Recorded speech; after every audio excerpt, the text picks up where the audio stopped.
Well, good evening and thank you for joining us. I'm Sharice Gibson. And I'm Devin Bartolotta. The New Orleans Police Department wants out of its consent decree, which gives the federal government extra oversight on what's happening in the department. But the federal monitor assigned to the decree says the department is still falling short of its goals.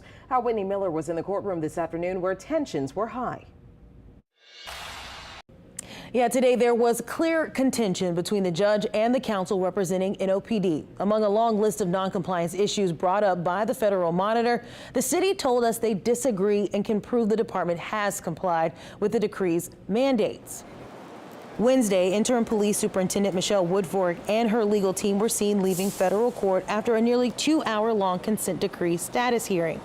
Wednesday's presentation from the government highlighted the most recent report on the department's Public Integrity Bureau.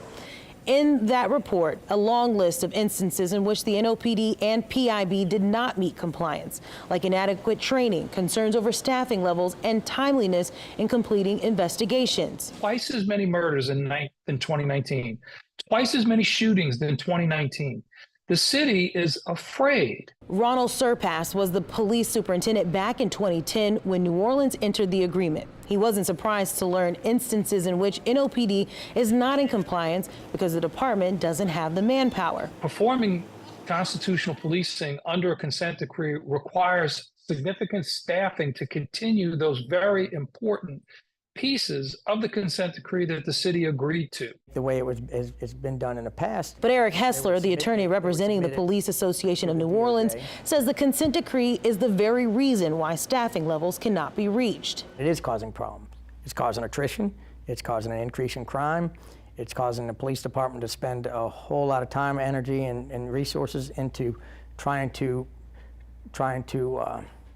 kick that ball that keeps being moved. And despite the independent monitor's report, he says NOPD has complied. We have a much better department, a much better trained department, a much better behaved department than we did in the 80s and 90s. The NOPD released a response to the monitor's findings online to the public after the hearing, a move the judge was not happy about.